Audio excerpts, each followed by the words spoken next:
Germany broadcasting, people of Britain, greetings from the Third Reich. This is the voice you have learned to fear. This is the voice of terror.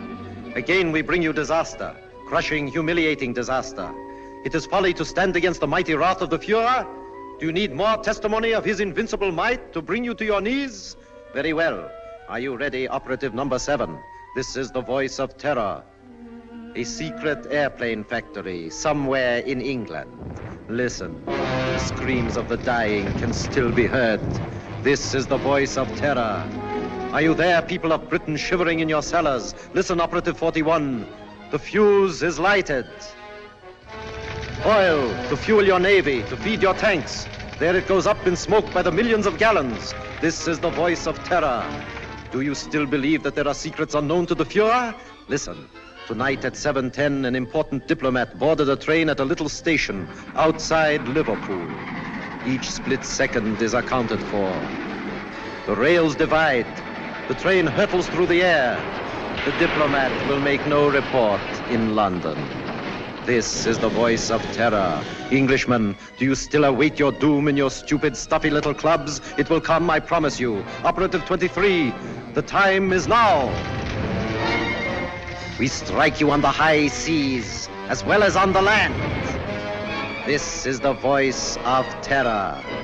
Englishmen, the Fuhrer strikes you now as he pleases. Water pours through your greatest dam, smashing everything before it, even as our invincible armies roll toward their objectives.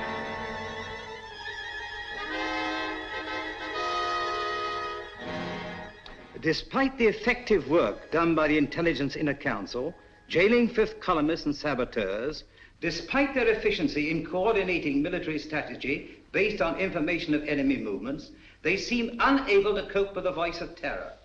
Already 6 military catastrophes have occurred. The unmitigated nerve of the press. Now they're attacking us. At last the fellow to kingdom come. If only we could keep this insidious stuff off the air. I'm not sure that I agree with you. What purpose would that serve? Well, the people wouldn't have to listen to it. I've been talking to Crosby, the radio technician.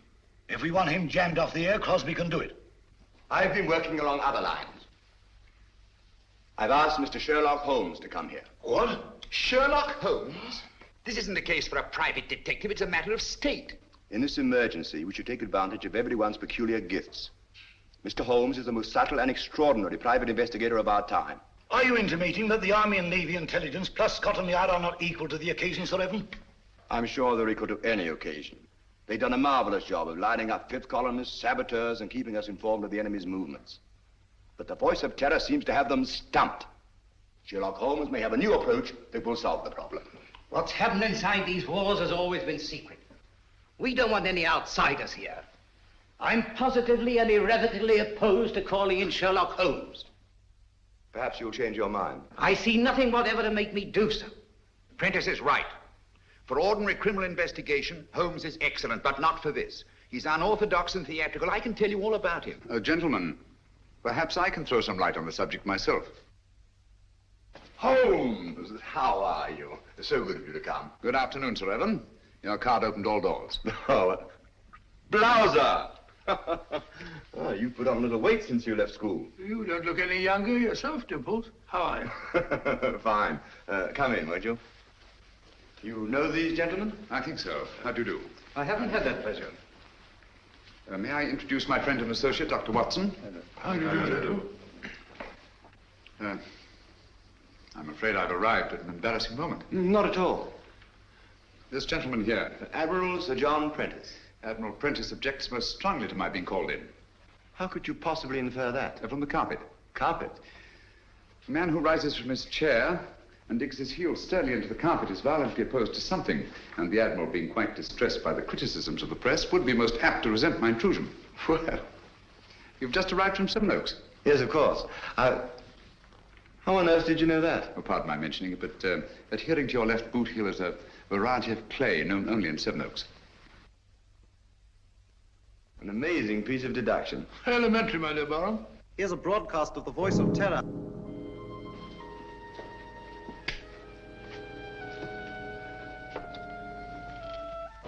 Greetings from the Third Reich. Are you listening, stout fellows across the channel? Are you listening, you little body of incompetent men known as the Inner Council? Today, a new thrill, a new proof of the invincibility of the Fuhrer. Right now, a crack express train laden with British troops and nurses is speeding across England.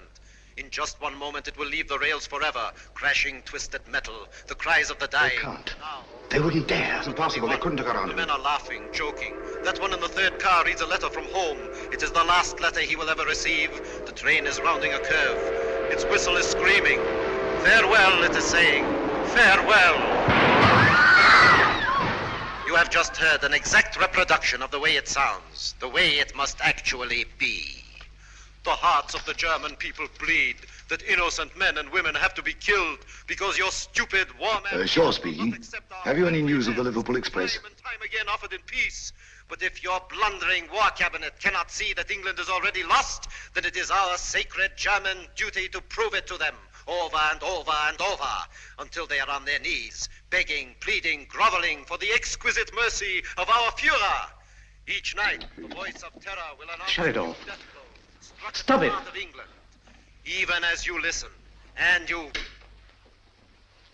sorry. Do what you can, Holmes. This frightful thing has got to be stopped. His son was on that train. How did they find out about the troops? It was an absolute secret. Gentlemen, something must be done about this thing at once. Yes. First of all, then, the voice must not be blocked off the air. But he's a menace. All over the Empire, this horrible news is broadcast, blown up out of all proportions. The world is beginning to believe it. Even our allies are counting England out. People are frightened, panicky. The British people are not so easily panicked. It's dangerous, I tell you, to let this thing go on. Dangerous, yes, Captain Shaw. But we must continue to listen. What for? So that we can keep on guessing who it is? His identity is not important. The important thing is the purpose behind this campaign of terror. Purpose, indeed. Isn't it enough that our most secret plans are known? Our ships are being destroyed, our trains wrecked. I'm convinced that these disasters are only a prelude, a smokescreen, to cover up a more diabolic plan. And I intend to find out what that plan is. This council and Scotland Yard will give you all the aid you require. Thank you. Gentlemen, my connection with this case must remain absolutely secret. You understand that, of course. Why, certainly. You will let the council know at all times just what you're doing. I shall give you such information as I think wise to disclose in the interests of safety, both the public's and your own. The Inner Council has never shared its secrets with anyone. I demand that you keep us informed of your activities and progress. Come along, Watson. Mr. Holmes, I want to apologize for your rather lukewarm reception here. Oh, thank you, Sir Evan. I'm used to the chilly atmosphere of high places. And of course, you recognize the importance of time. Quite. And results. Mr. Lloyd, I'm quite sure that Mr. Holmes can be trusted not to fail. He never has, you know. Thank you, Watson. The word is seldom. Goodbye, Sir Evan. Goodbye, sir. Goodbye, Barham. Goodbye, Watson. Shall we walk for a bit or take a taxi? I'm afraid we have no choice. Huh? No, Watson. I have a feeling that when we go out of that door, a girl will be waiting. A girl? What do you mean? A young lady whom neither of us has ever seen before will come forward to greet us. Holmes, now you're pulling my leg again.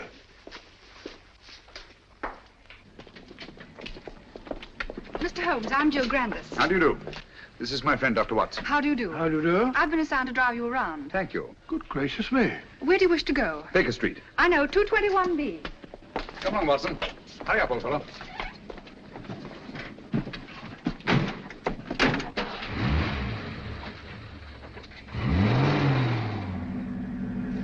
Holmes, the girl waiting. What an extraordinary thing.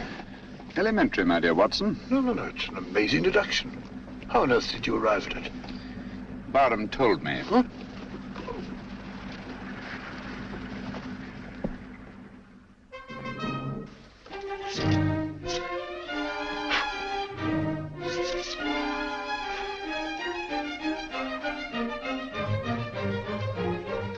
Oh, don't you worry, Mrs. Hudson.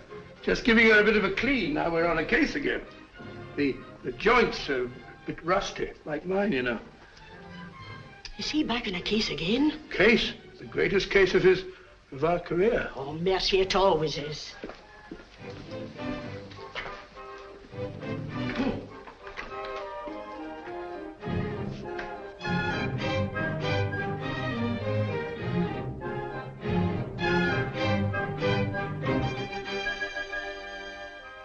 Holmes.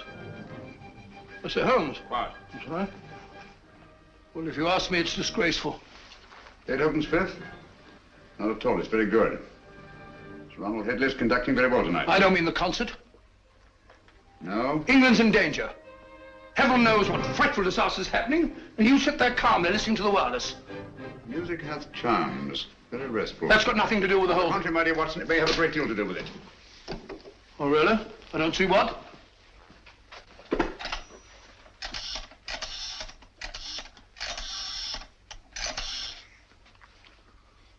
BBC request station, this is Sherlock Holmes. I understand you play recordings. Would you mind playing Beethoven's Fifth, conducted by Sir Ronald Headley? Thank you very much. But you just heard it. I like it. Huh?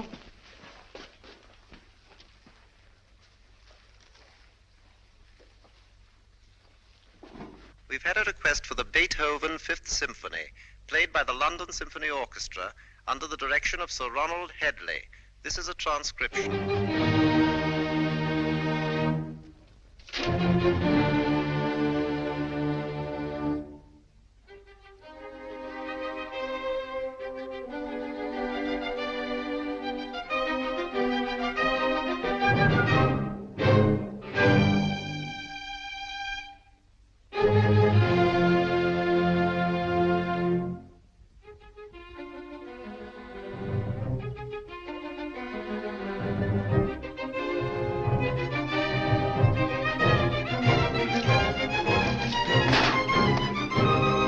What's all that about? I say, Holmes, I don't think... Shh.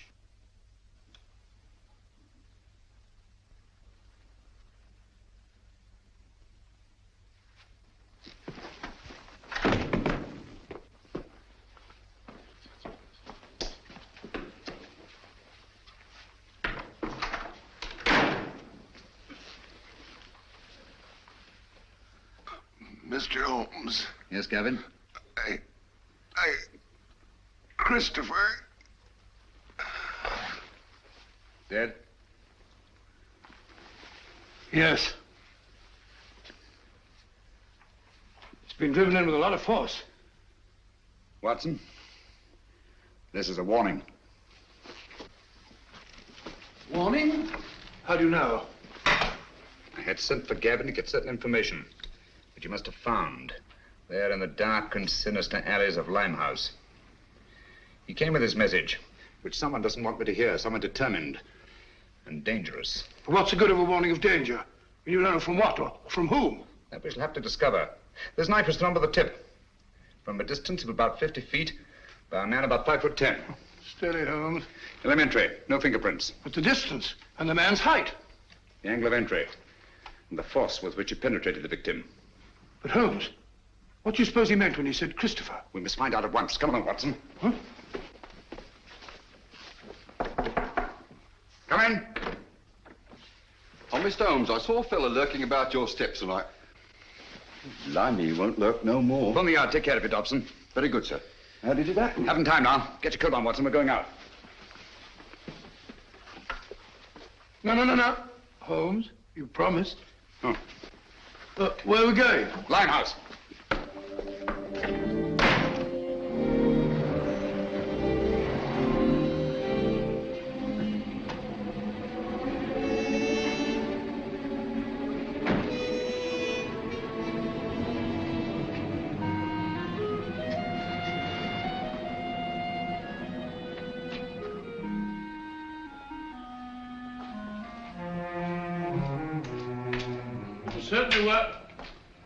Certainly wise of you to let Miss Grandis go. This is no place for a girl or anyone else. Yet there seem to be people about.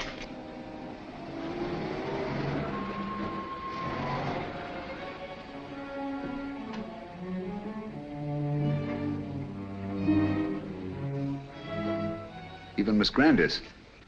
If I'm not mistaken, she's keeping an eye on us. You're Mr. Sherlock Holmes, ain't you? Yes. I wouldn't come down here if I was you. This is Limehouse, and we don't fancy your sort of bloke in these parts. The fellow's absolutely right. Hadn't we better Quiet, be... Watson. This is still a free country. A man may walk where he pleases. And live to regret it. Live, yes. Regret it, I think not. Step back. Come on, Watson. Unfriendly, what? Speak a break.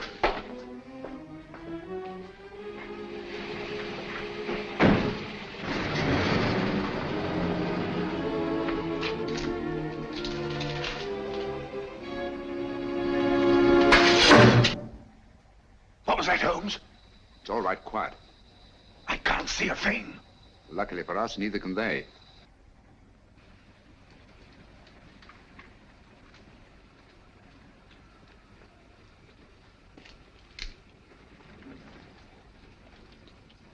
Apparently the enemy has found out that we joined forces with the government. What makes you think that? This knife, like the knife which killed Gavin, was thrown by a former habitué of the docks at Hamburg. It's a German knife. The knife throwers of Hamburg are extremely expert. Mr. Holmes, can't we come back in the daytime? Certainly not. I don't think we're safe. No one in the world is safe now, Watson. Least of all us.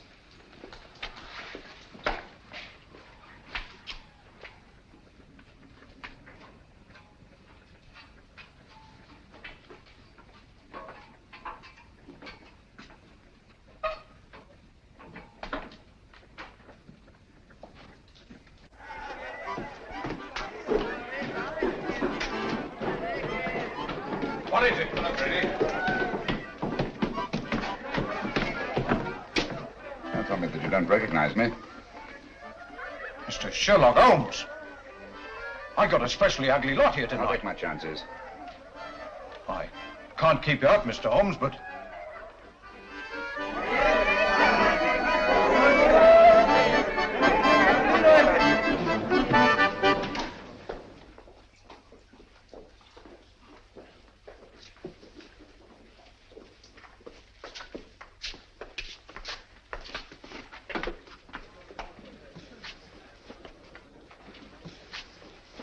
Where's the girl Kitty? Gavin's sweetheart. His wife. Can you get her? It's urgent. Try.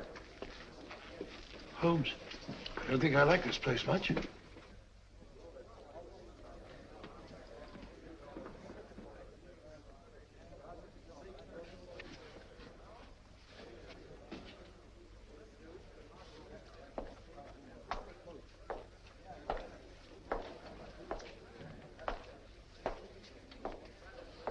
Oh, just sit here if you don't mind.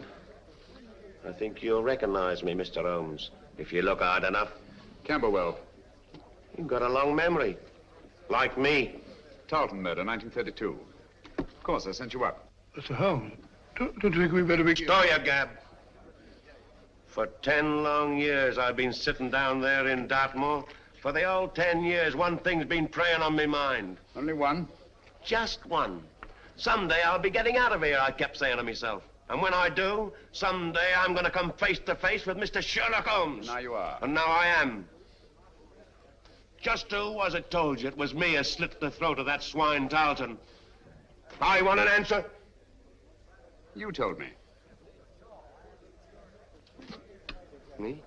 On the windowsill, you left 4 infinitesimal pieces of ash from a particularly revolting kind of tobacco that you were known to use. The knife blade was sharpened by a left-handed man. You signed your name to the crime. So that's what?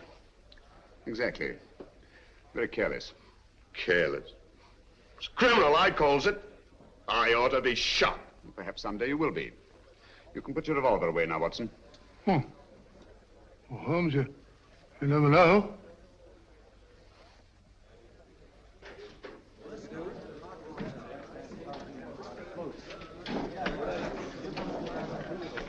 Where's Gavin? Sit down, Kitty. Where is he? You've got him into trouble. What have you done to him? Take it easy, Kitty. Gavin's dead. Dead? Oh, it ain't possible. Well, I was with him only 2 hours ago. You're trying to frighten me. No, I'm not, Kitty. It's you. You killed him. I warned him to stay away from you.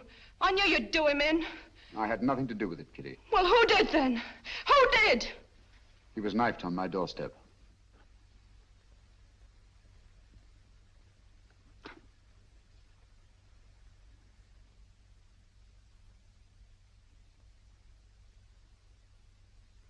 I'm sorry. I'm deeply in his debt. Before he died, he said one word. Christopher.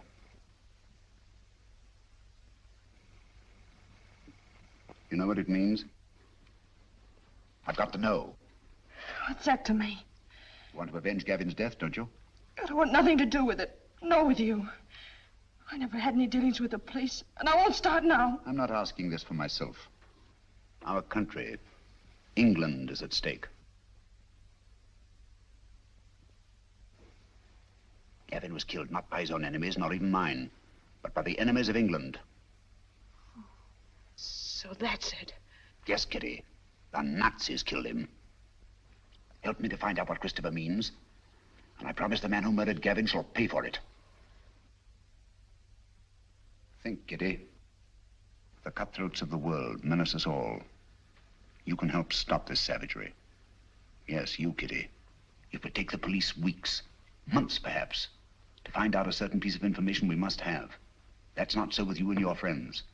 You know every nook and corner of London. Get them to help us. We need their help. Your friends will become an army. Do you understand? Secret, invisible, and mighty. And you will be at their head, Kitty. You will be their leader.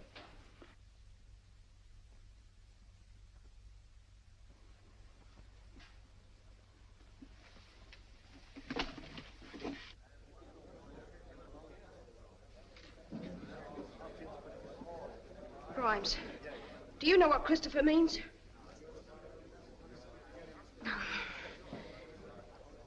Dugan, do you know?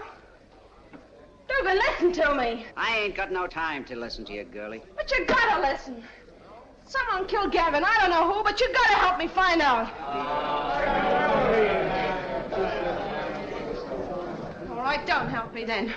Cut your own throats, that's what you're doing. Help me or help the Nazis. Sure, the Nazis killed Gavin. They might be your friends protecting them the way you are. Don't you know that all the crimes they commit are being blamed on you? Well, they are, and I hope you're hanged for them. You can have it. As for me, I'm British, and I'm proud of it. Nobody's gonna call me a Nazi and get away with it. Well, help me then. Tell me what Christopher means. Well, don't anybody know? It's gotta mean something. Well, speak up if you know what it is. Let's have it. Don't mean a thing to me. You're gonna creep in the corners all your life? You're gonna sneak away at the very sight of a man like this and show him what cowards you are? What are you afraid of? I'm not asking this for myself. England's at stake. You're England as much as anyone else's.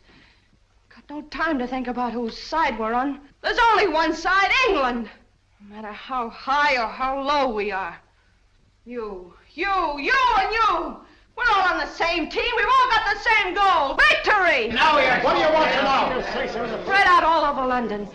But find out what Christopher means. We'll find out. No fear about that. Thank you, Kitty. Well done, my dear. Shaw speaking. Yes, Miss Grandis. That checks with my report. No, Miss Grandis. Sir Evan hasn't arrived yet. Yes, thank you. Miss Grandis reports that Holmes spent some time with the Air Ministry today. That checks with my information. Last night a murder and a session in Limehouse. I wonder what the fellow... He's here now. I don't think I need to report on my activities, gentlemen. You must be fairly well informed. We have our methods, Holmes. It only remains for you to show what's been accomplished. All in good time, Mr. Lloyd. Good evening, gentlemen. Good evening, Sir Evan. What's the matter? You look pale. Oh, it's nothing. Barham, your hand. Let's have a look at it, Barham. Oh, it's really nothing. Just an accident. What sort of an accident? Some fella took a shot at me, just as I was leaving the house. Took a shot at you? It's only a scratch. Ugly thing to happen. Have you any idea who it was? No, I haven't. He popped up out of the bushes, just as I was getting into my car. Fired once, then disappeared. What do you make of it, Watson? Bullet wound.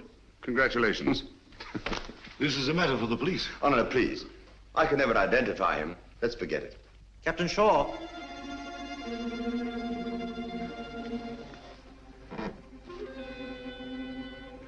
People of Britain, greetings. Is it shock you need? Very well. We Nazis can produce them till Britain's proud head is in the dust where it belongs. People of London, look out of your windows. You will see your promised disaster written across the skies. Lawford, turn out the lights, please. Look to the East India docks. Are you alert, number 20? Look, Britain, look, and wonder, and despair. We Nazis keep our promises. There's a terrible fire in East End. Concentration of men and supplies. American bombers, tanks, gone. Destroyed utterly. The flames are mounting, higher and higher and higher. Now the glare must be visible even to the short-sighted leaders of your bewildered government. Mark well the towering fires. They consume your new planes from America, your meager store of tanks, your puny munitions, and your food. Planes that were your only defense against our all-powerful Luftwaffe. Tanks and munitions that you prayed would hold against the magnificent 50-ton German land monsters, which will soon be crashing through your very houses. Food. Desperately needed morsels you...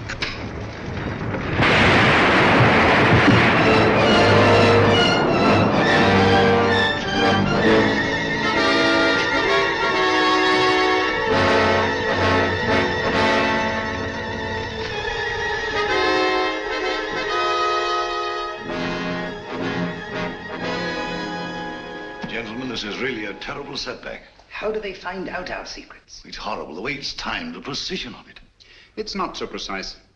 Almost precise. What do you mean? I should call it exact. No. The fires actually broke out some time before the voice called to his operative in London. Sure, that's true. And last time, the train disaster. Captain Shaw was on the telephone immediately, and Scotland Yard knew all about it. The derailment must have occurred at least 10 minutes earlier. That's certainly possible. Even so, what of it? No mystery, nothing supernatural, just split-second planning, that's all. Days, perhaps weeks in advance. Very well figured out, Holmes. It gets us a step forward. Now, gentlemen, let's take a step even further. I have charted here the tonal differences between actual and transcribed broadcasts. Using this test, I'm convinced that the voice of terror is undoubtedly recorded and played from a record. What does that prove? It proves that the voice of terror, the man himself, is not in Germany. He's here, in England. Oh, that's impossible. What are you telling us, Holmes? It can't be. Our technicians insist the broadcast originated in Zeisberg. And so they do, from recordings flown to Zeisberg. It's impossible, Holmes. You can't expect anyone to believe that. It can't be done. Thanks to the Royal Air Force, I have some rather curious information. At irregular intervals, 6 Nazi bombing planes come over, and drop their deadly cargoes on non-military objectives. A meadow or a sheepfold. That's nonsense. The Nazis aren't fools. They don't waste ammunition. Of course not. Then what's the purpose? To divert attention from the fact that a single plane breaks formation each time and disappears. But why? Gentlemen, that lone plane picks up plans, maps, secret military information, and the voice of terror's timed and recorded speech and flies them to Germany. I can hardly believe it. Sensational, if true. It's incredible. Fantastic. Mr. Holmes, Yes? there's a person outside asking... A lady? Um... Ask her to come in. Excuse me, gentlemen.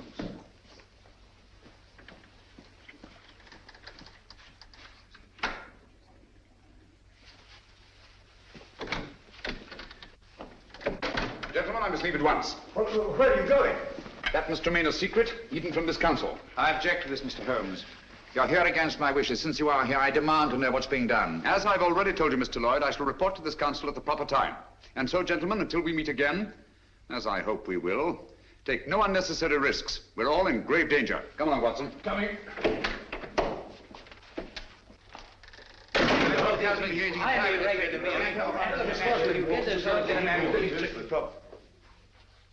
Stay.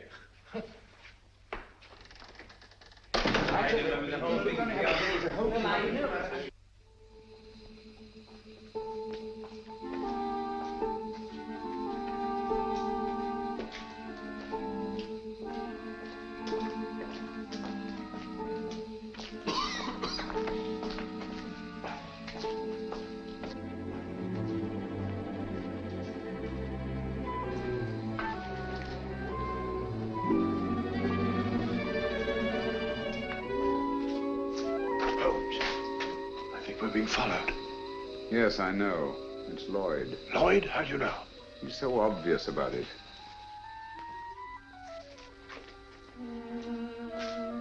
Good evening, Mr. Lloyd.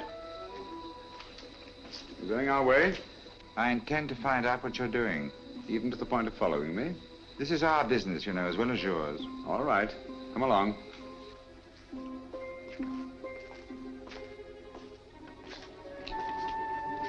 This is the place. Seems deserted. It's been deserted for years. Not very securely locked. Fortunate, isn't it?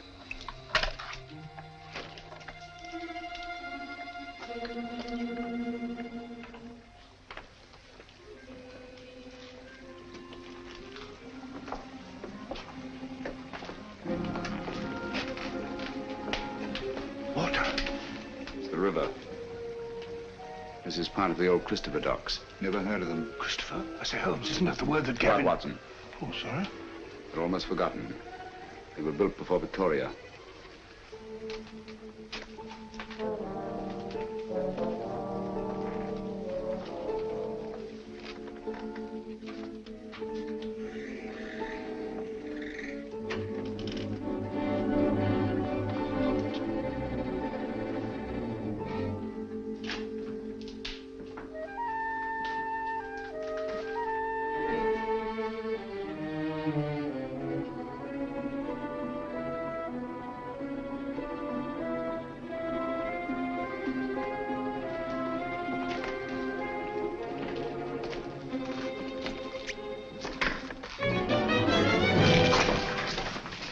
Oh, red.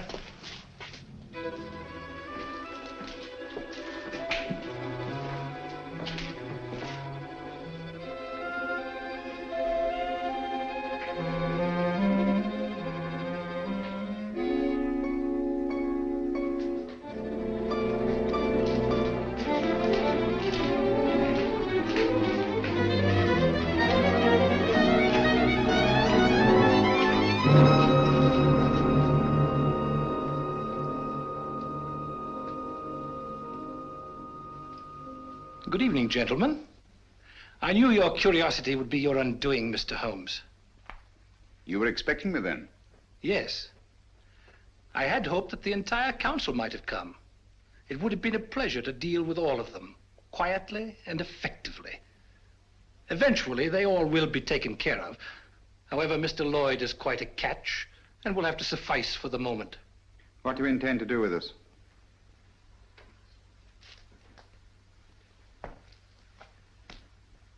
Were it not that time is so pressing, we might first put you on trial. On trial for what? Crimes against the Third Reich. Misguided efforts to wreck our inevitable victory.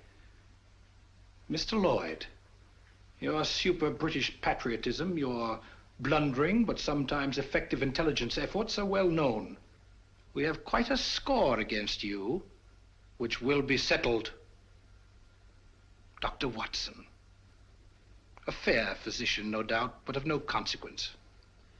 To our stupid British minds, every life is of consequence. A quaint notion of an even quainter nation.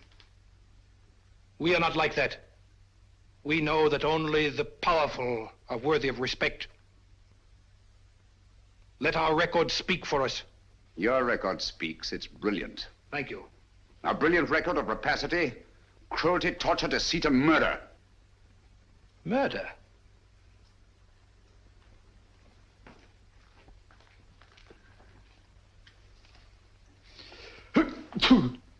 Gesundheit.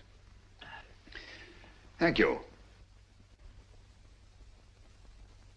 Cold? It is a little chilly in here. I'm sorry you're uncomfortable. My discomfort is of no consequence.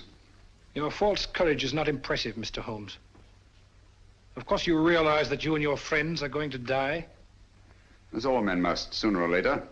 Not later. Now.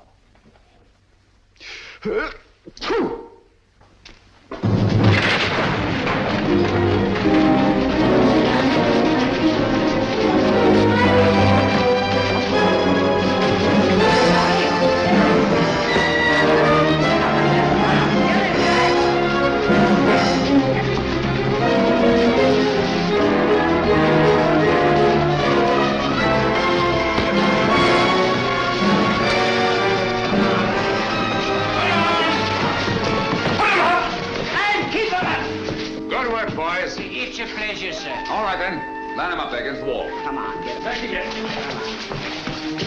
Come on, get back.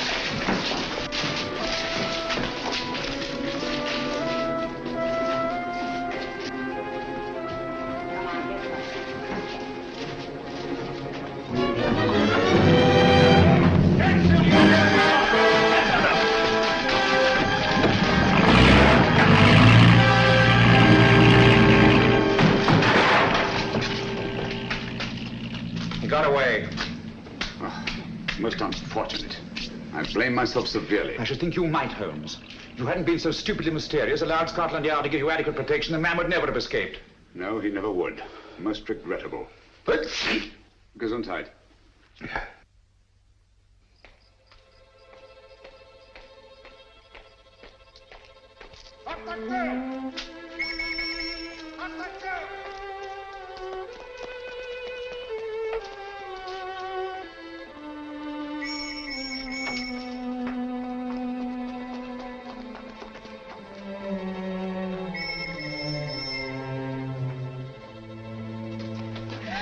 Keep quiet.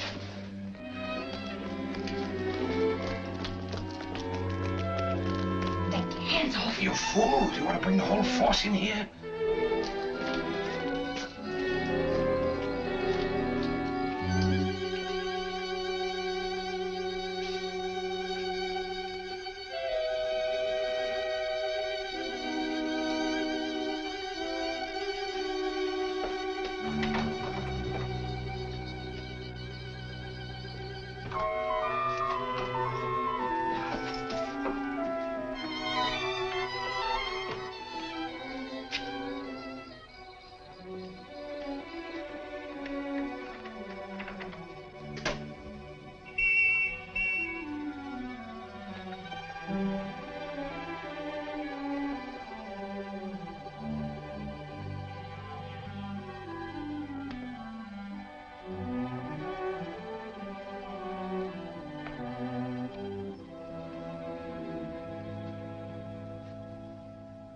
So that was it, eh? Quite a haul. It's mine.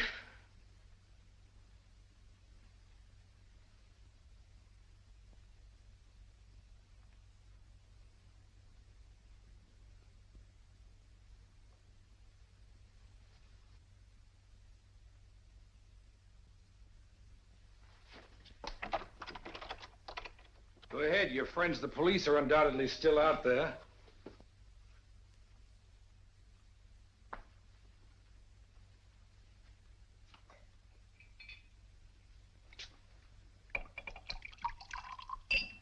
There isn't a better hideout in all London.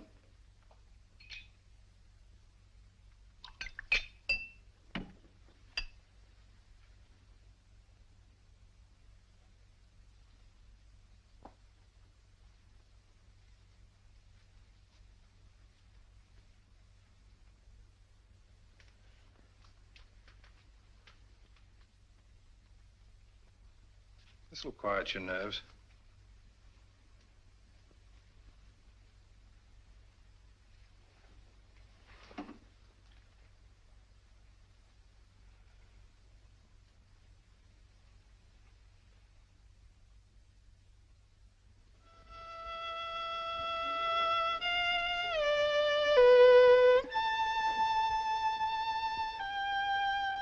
The tea's got cold again.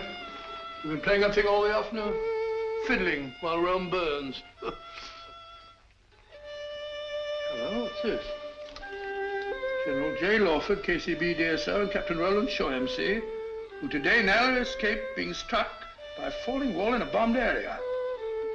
Lawford and Shaw by a falling... Holmes, you don't think that...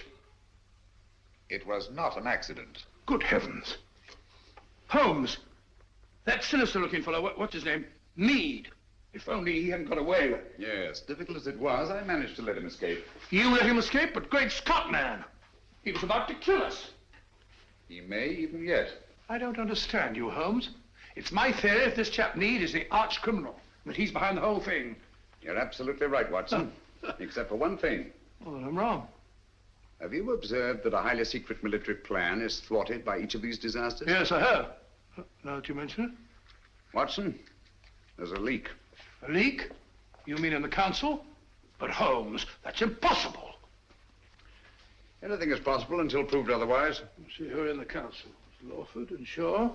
They're above suspicion. Their record proves that. Anyhow, they were attacked. Unsuccessfully. There's Prentice. Would he kill his own son? Doesn't seem likely. And yet the boy is dead. Barham, of course, brought you into the case. So it's quite obvious that he wants it solved. Most patriotic of Savin Barham. Yes, he's a great fellow. Played wing 3/4 for the school my last term, so I can vouch for him. Besides, he was attacked too, shot at. So I gather. How about Lloyd? No, it can't be him. Meade was going to kill him as well as us. By the way, he's a brave fellow, Lloyd. Did you notice that he didn't turn a hair? Very composed. Come in. Mr. Holmes? Yes, Kitty? I think now we'll be able to get some information from Mr. Meade. Your plan worked like a charm. I knew you could do it. Oh, it's not so hard once your mind's made up. And mine is. You'll be careful. She better be. She's mixed up with that fellow. Oh, I'll be careful, all right. But I'm going through with this. Good girl. I heard him talking on the phone today. Yes? He said, I'll take care of that little Seven Oaks matter at 11 tonight. Seven Oaks? Isn't that where... Barham has a country place. Watson, there's not a moment to lose. If I find out that Meade did kill Gavin, I'll... If so, he'll be punished. I warned you no one was safe with that fellow at large. Now he's after Barham. Yes, I only hope we're in time. Come along, Kitty. I'll get you a taxi. Thank you, Mr. Holmes.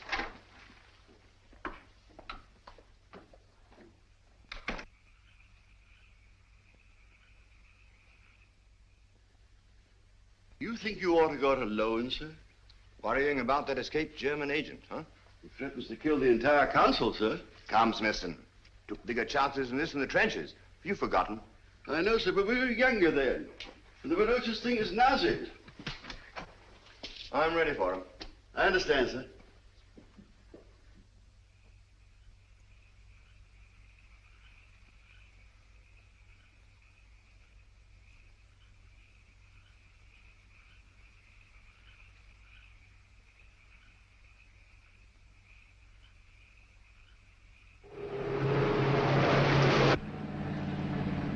Driven Savin down here before, of course, Miss Grandis. Quite often. He comes down whenever he can. He's a local air raid warden, you know. Likes to get away from the excitement occasionally, eh? Yes. It's so very quiet here. Quiet and remote. away from everyone.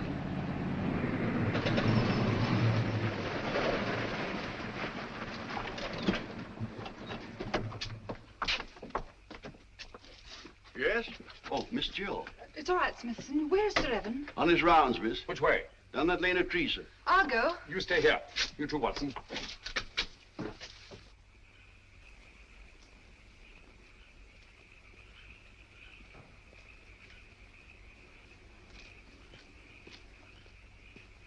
Hello there, Barham.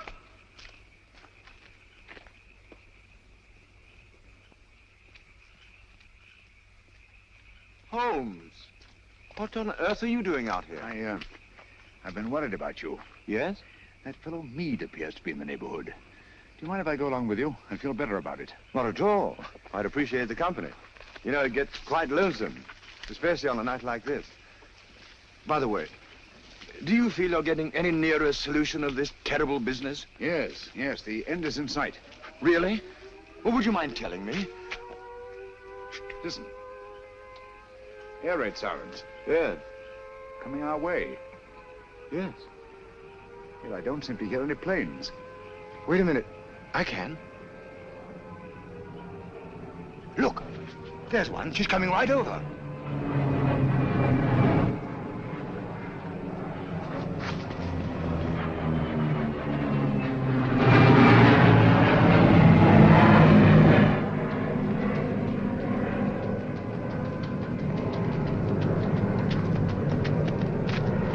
There she is. Ours or theirs? Theirs.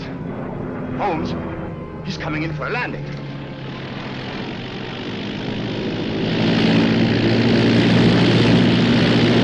The swine. That's a pickup plane. The voice must be here, close by. Then we've got him. Barham! Be careful!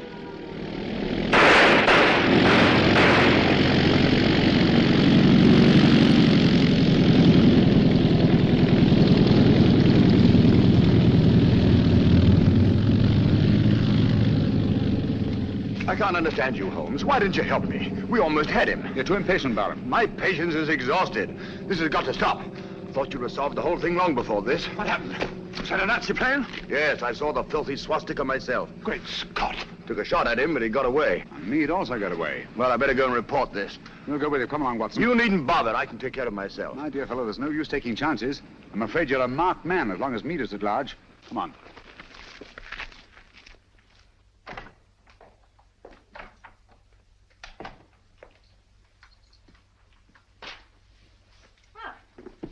You're a fine one, leaving me alone half the night. You think I like it? I want to go out and have some fun. Don't bother me. Said you were going to let me work with you. Someday you'll come back and I won't be here. Where would you go? What's my business? Maybe you'll be waiting here next time and I won't come back.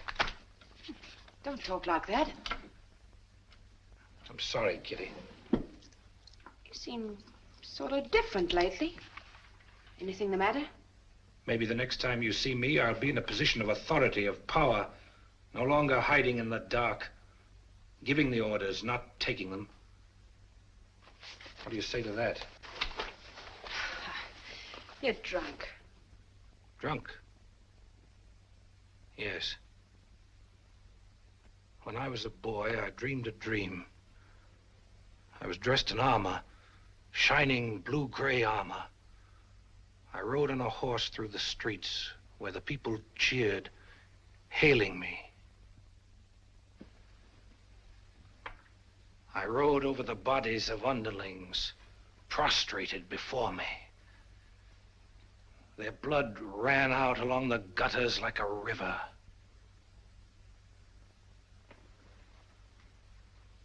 What if this was no dream?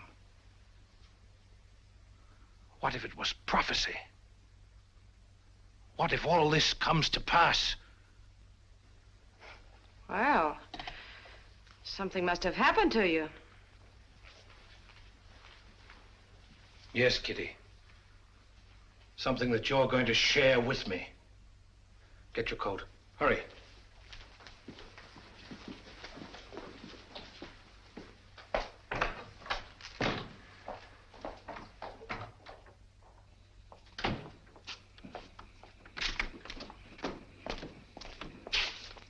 Right, you.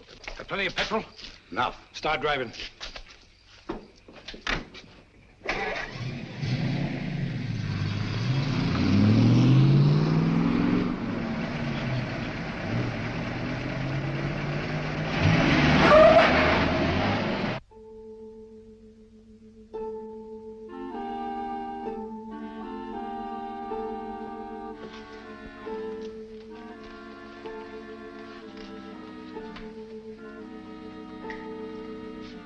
Where's Holmes? He'll be here, I'm sure. It's starting now.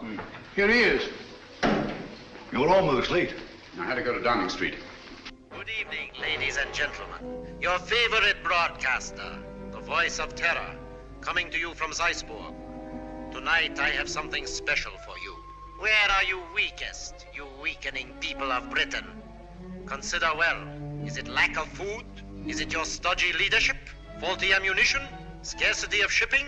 Lack of raw materials? Do you know that despite all your great efforts, your coasts are inadequately defended? Especially one coast. And there we shall strike. Swiftly, terribly. Tomorrow at sunrise. In a special broadcast at that time, I shall describe the carnage. Turn it off. What does he mean? What kind of threat is this? Remember, all our reports for the last few weeks have indicated abnormal enemy activity on the coast of Norway. That means an attack in force on our northeast coast. Then that's where we must concentrate all our forces, immediately. They'll never bring it off now that we know. This time the voice is boasting. Perhaps, but so far he's made good his boasts. What have you done to stop it? Shilly-shallying about while these crimes continue? This is the last straw. We must prevent this all-out attack at any cost. Sir Evan's right.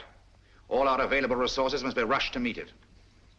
Withdraw material from elsewhere? If need be, yes. This calls for action, and lots of it. There's something curious about this broadcast. He said tomorrow. Always before, it was now. I wonder what it means. There's no time for wonder at this point. Mr. Holmes, your methods have got us nowhere. The situation demanded action and got none. Mr. Lloyd, I think I know when action should be taken. Nevertheless, we take charge now. This is a crisis you can't hope to deal with. A man to see you, Mr. Holmes. Bring him in. Yes, sir. Mr. Holmes, sir. Last night I trailed Kitty and the fellow Meade. Yes? They went to a place near a bomb village on the coast, sir. North? No, sir, south. South? Why didn't you come sooner? Motor trouble, sir. Just got back. All right, it can't be helped. Stand by until we need you. What? So, it's on the southern coast the drama's to be played. The fox is out of his hole at last. Meade has led us to the voice of terror. Gentlemen, we must set out at once. Are you mad? What sort of a wild goose chase are you suggesting? It's ridiculous. It's time to put a stop to this. Barnum speaking. Yes, of course. We've been ordered to accompany Mr. Holmes.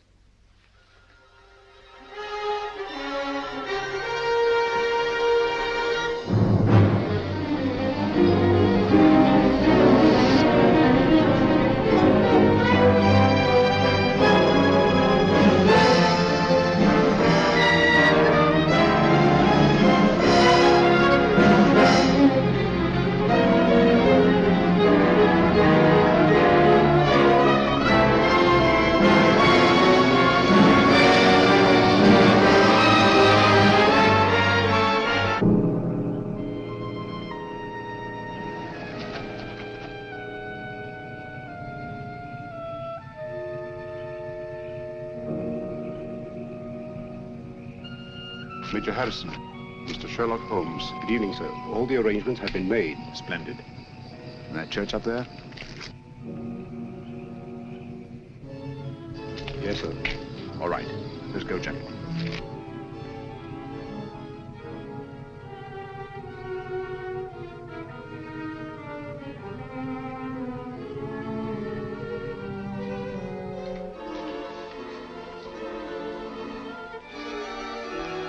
Von Bach seems to be delayed.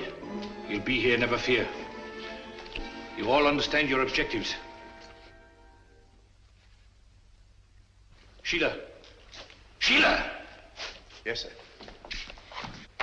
You understand what you're to do? Yes, sir. I'm going with the first contingent to Liverpool. Your men are waiting there, organized to take control? They have been ready and waiting for weeks. What was that?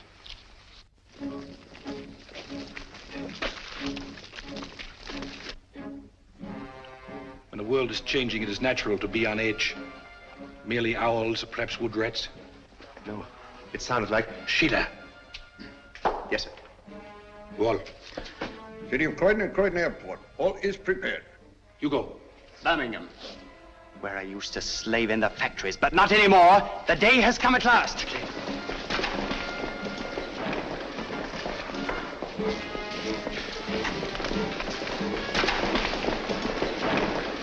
Line them up over there.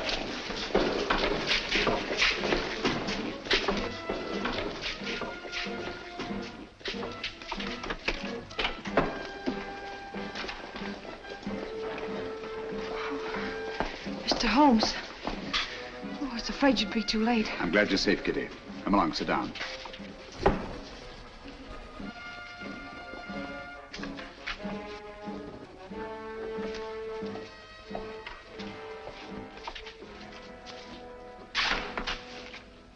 Gentlemen, when Mr. Meade and I last met, he wished he could put us on trial.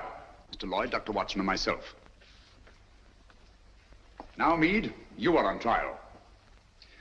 First, let me tell you why you have met here.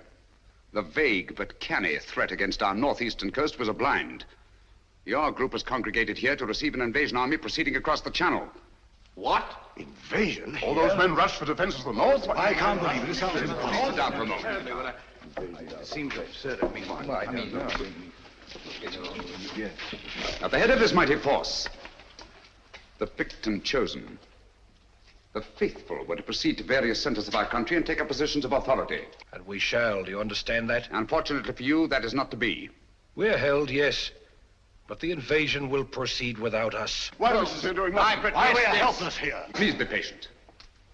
You called me in on this case to identify and to silence the voice of terror and to circumvent the unknown plan behind it. That undertaking is still in progress. But we are rapidly drawing to a conclusion. Gentlemen, the voice of terror is here with you in this church. What? Are you referring to Meade? Why, who is it? Meade was my one sure connection with the voice of terror. At the warehouse, I allowed him to escape and assigned Kitty here to trail him.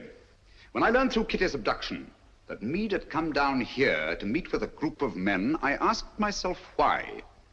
Why a deserted fishing village on the Channel when Scotland was to be the next scene of disaster? And why was it necessary to withdraw great stores of ordnance and material for the protection of Scotland? It was a ruse, gentlemen, to leave this coast unprotected. A ruse devised by the voice of terror. I knew quite early, of course, that the voice was a member of your august body. You dare to insinuate that one of us? If this is meant to be humor, it's very ill timed. German agents knew I was on the case the very night I was called in. How did they know this secret? One of your counsel informed them. There were attempts made on the lives of all of us. But the attempt made on the life of one of your members was entirely unsubstantiated, resting on his word alone.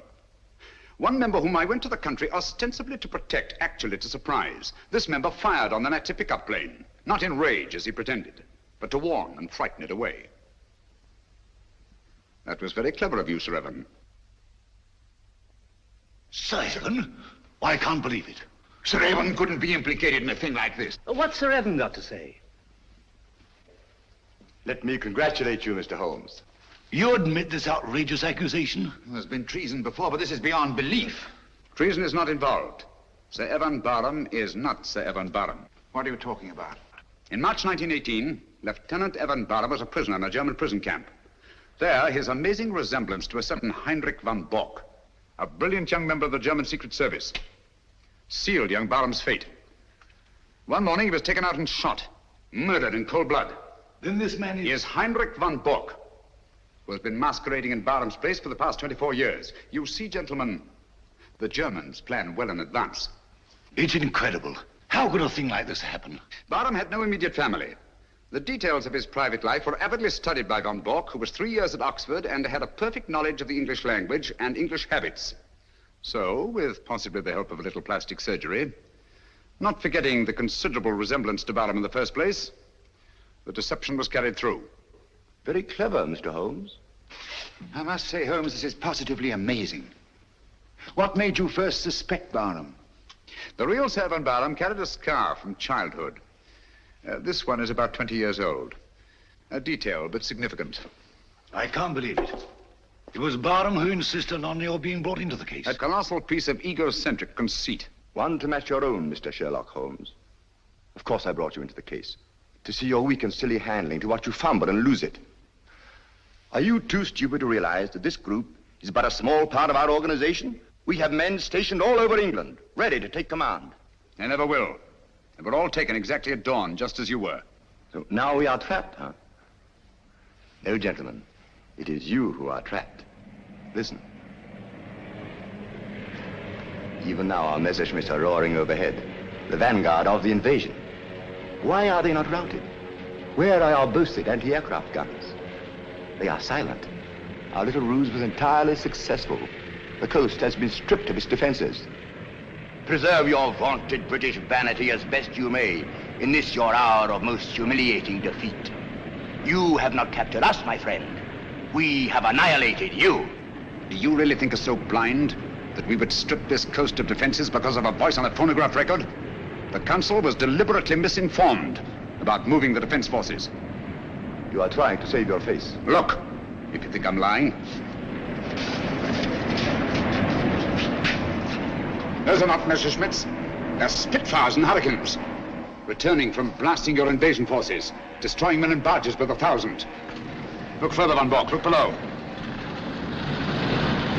Commandos, tanks, slipping away now that your invasion force has been destroyed to bring ruin and terror to your people.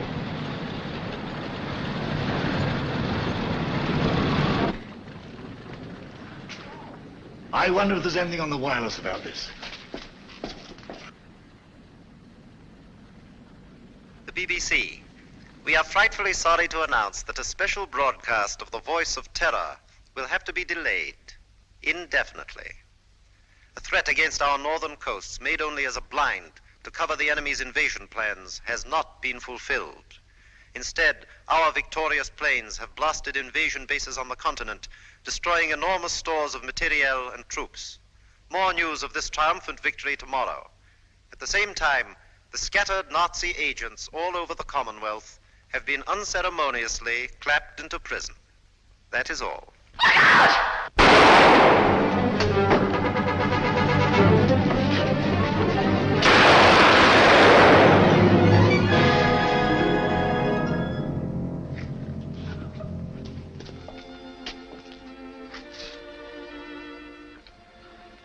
This girl merits our deepest gratitude. Our country is honored in having had such loyalty and devotion. We'll remember. Holmes, I don't know how we'll ever thank you. Don't try, it isn't necessary. I'll be with you in a minute, Holmes. I'll just see that she's taken care of.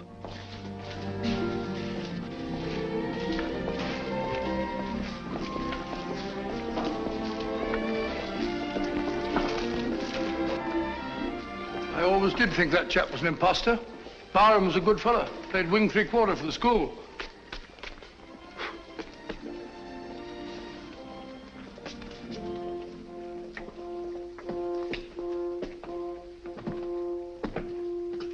What a lovely morning, Holmes. There's an east wind coming, Watson. No, I don't think so. Looks like another warm day. Good old Watson. The one fixed point in a changing age. There's an east wind coming all the same. Such a wind has never blew on England yet. It will be cold and bitter, Watson. And a good many of us may wither before its blast. But it's God's own wind nonetheless. And a greener, better, stronger land will lie in the sunshine when the storm is cleared.